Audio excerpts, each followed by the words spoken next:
কংগ্রেস প্রার্থী নেপাল মাহাতো ভোট দিয়ে বাড়ি ফেরার সময় নেপাল বাবুর হাতে ছোলা তুলে দেন বিজেপি কর্মীরা। মূলত আজ পুরুলিয়ার বাঘমুন্ডি বিধানসভার ইচাগ বালিকা প্রাথমিক বিদ্যালয়ে সকাল 9:30টার সময় সপরিবারে ভোট দিতে আসেন নেপাল মাহাতো। আর এই দিন এই ভোট দিয়ে বাড়ি ফেরার পথে বিজেপির ক্যাম্প থেকে নেপাল বাবুর হাতে ছোলা তুলে দেন বিজেপি কর্মীরা। এ প্রসঙ্গে বাম কংগ্রেসের জোট প্রার্থী নেপাল মাহাতো জানান, ওরা আমার হাতে ছোলাও দিয়েছে এবং ভোটও দিয়েছে।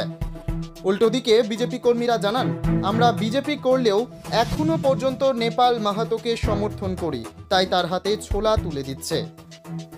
দুলাল চন্দ্র মাহাতোর রিপোর্ট, বেঙ্গল ভয়েস 24/7।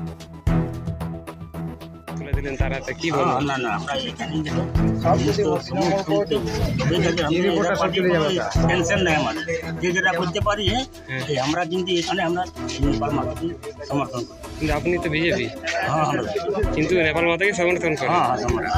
আপনার নাম? বিজেপি কর্মীরা আপনাকে মানে ছোলা দিল, আপনি যখন আসছিলেন। দিল, ভোটও দিচ্ছে।